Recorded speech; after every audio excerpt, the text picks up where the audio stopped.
Seguimos en Locos por el Aire y en realidad vemos con preocupación lo que está pasando en la provincia de Chubut.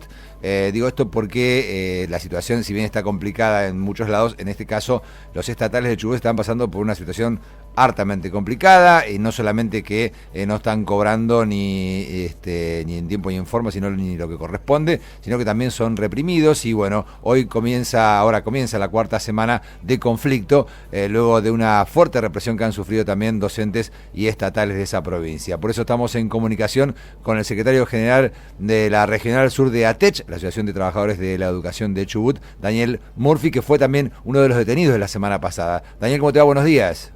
¿Qué tal? Buen día. Gracias por atendernos.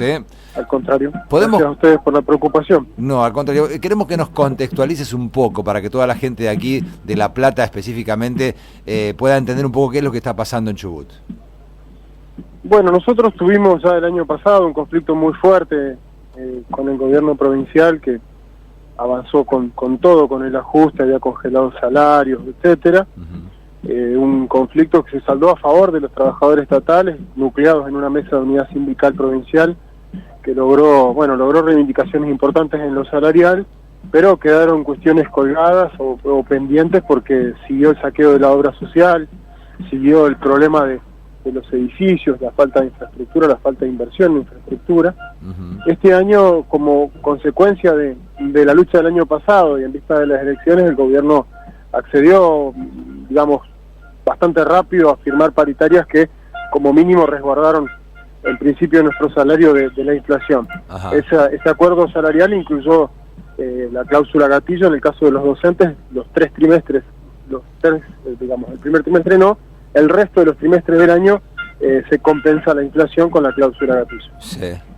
Pasadas las elecciones, el gobernador Arcioni, reelecto, da cuenta, digamos, de que la realidad que habían pintado antes de las elecciones era mentirosa en relación a los fondos de la provincia, y que evidentemente no estaban en condiciones de seguir pagando los sueldos en los términos en los que estaban, por el esquema que está planteado de endeudamiento de la provincia, de concentración de la riqueza y por la propia política de sometimiento que el gobernador llevó adelante en relación a la política de Macri, porque acá se firmó y se festejó el pacto fiscal como un gran logro, y en realidad es una soga al cuello de toda la provincia, y se está viendo la consecuencia que trajo.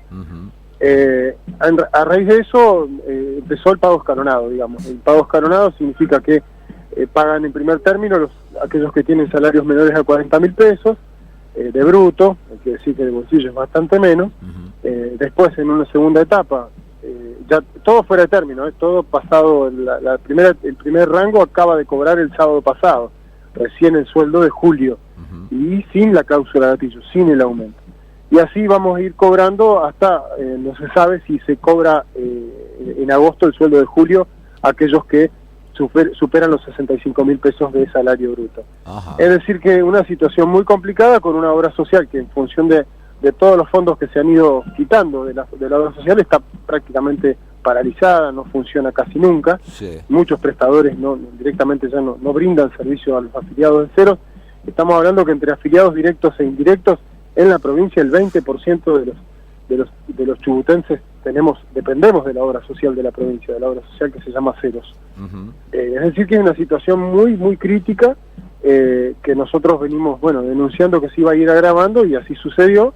Por eso empezamos este plan de lucha. Claro. En el marco de ese plan de lucha empezamos a manifestarnos en las rutas con acciones destinadas principalmente, en el caso de la zona sur, a afectar la producción petrolera de alguna manera, porque entendemos y sabemos que, por un lado, es la riqueza más evidente que hay a mano para que la provincia salga a flote, echando mano de impuestos extraordinarios. De eso hay un proyecto de ley en la legislatura provincial, y también porque sabemos que al gobierno le importa muy poco que no se dicte clase, pero una demora nada más en la producción ya lo hizo salir a todos los medios a dar indignadísimo por la protesta que hacíamos. Entonces sabemos que pegamos donde duele.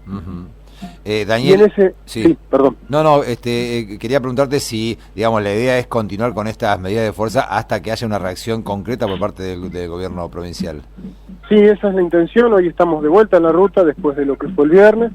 El el viernes fue la detención mía y de otra compañera. ¿Cómo fue eso? Contanos un poquito, porque la información que tenemos es que estaban en asamblea. ¿Cómo fue que... No, estábamos llegando a la ruta a las 5 de la mañana, sí, ubicándonos como siempre para hacer nuestra protesta, y antes de que se concentrara el grueso de los docentes que veníamos a manifestarnos, y de otras organizaciones, porque la particularidad del viernes era que iba a ser multisectorial esta protesta, incluyendo a movimientos sociales como Corriente Clasista y Combativa y otros movimientos que se iban a acercar.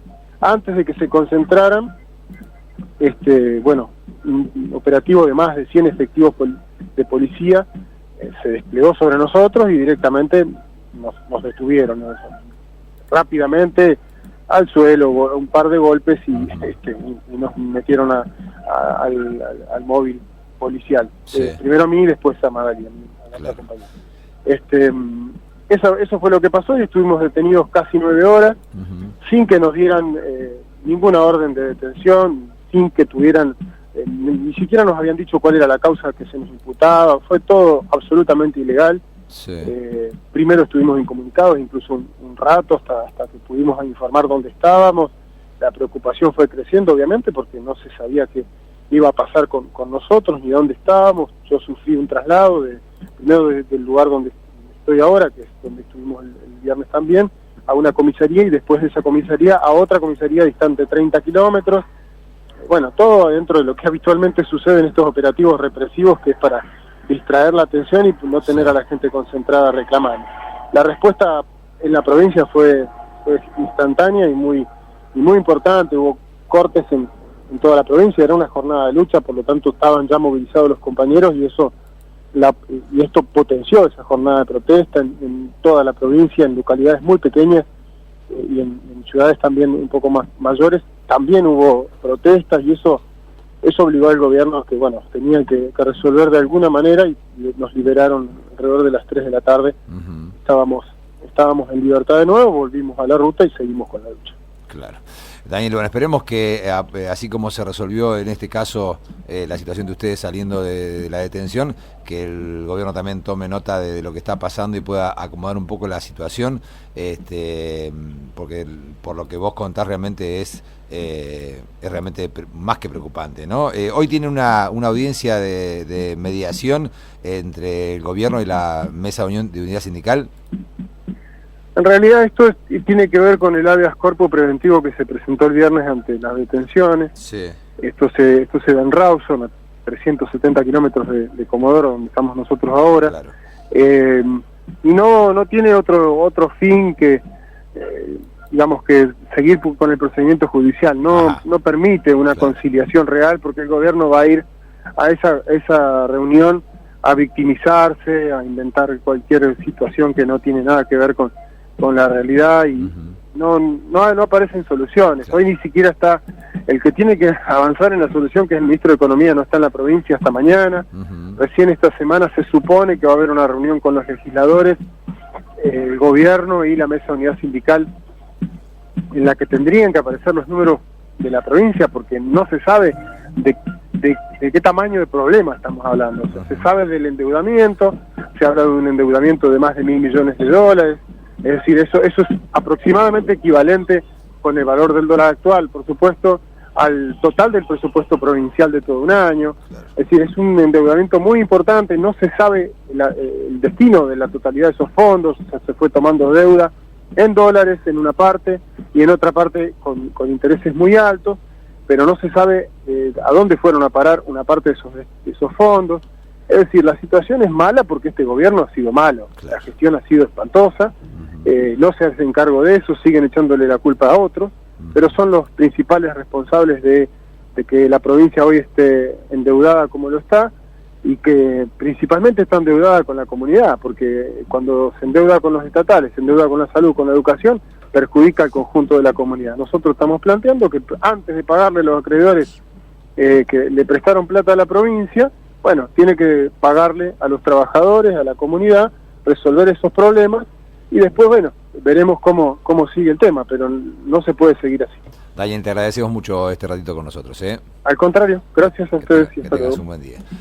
Daniel Murphy es secretario general de la Regional Sur de ATECH, de la Asociación de Trabajadores de la Educación de Chubut.